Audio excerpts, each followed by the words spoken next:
So I wanted to waste a quick minute, just a hindsight to provide insight as to why I'm performing the way that I am. It's really strenuous work. I keep dedicating myself towards it because that's the way that I grew up first and foremost, and primarily second of all because of some of the work ethic that I've probably seen in the recent past or the distant past. When you move into different areas or different states, you kind of pay attention to your environment, especially your immediate surroundings, but you also try to make sure that you travel and get to different places so that you can see the improvements. If you don't see it, go ask somebody about it. If you don't ask anybody about it, it's probably because you're the main contributor to your household and you're the main motivator behind yourself, meaning you're the only reason why you wanted to be there in the first place. As far as supporting businesses, I support all those advertisements that come up on YouTube. I just don't pay attention to them as hardly as I should, primarily because there's a lot of linear work involved in that. Meaning, if you don't understand the paperwork, don't sign on to it. If you sign on to it and you still don't understand, get out of it because it's not for you to recognize or deal with or even understand.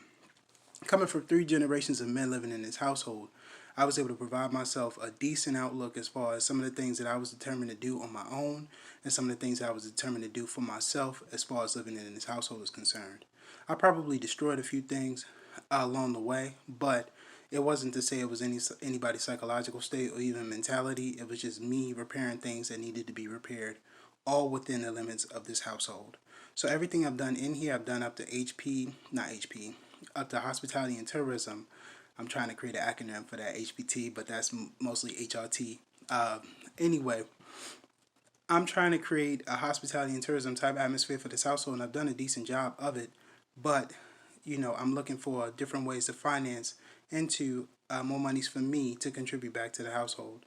So it would go inside of the household. It wouldn't go outside of the household. Anything on the outside of the household is considered impertinence or an encumbrance, meaning because there's a lot of water around this area and a lot of landlocked water around this area.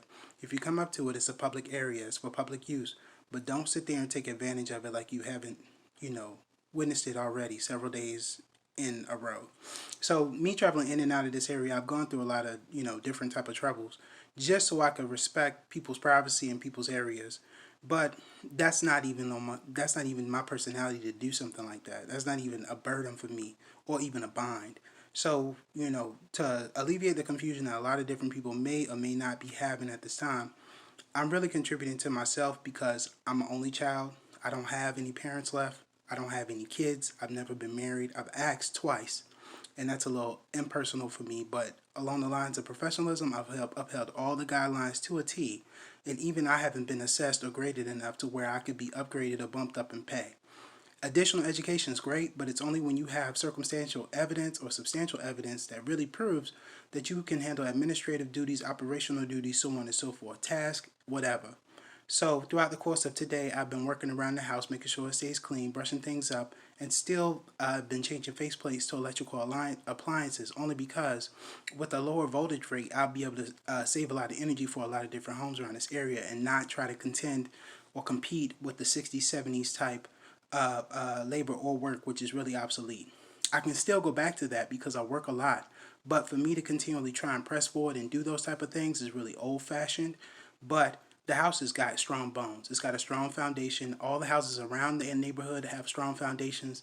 And I'm really just a blessing to be here because every time I walk around and see these places, whether they've been sold, whether they've been bought into, as far as a mortgage is concerned, if you listen to somebody who talks to you about that, keep up with the conversation because if you don't, somebody is willing and able to move into a home that you can no longer afford.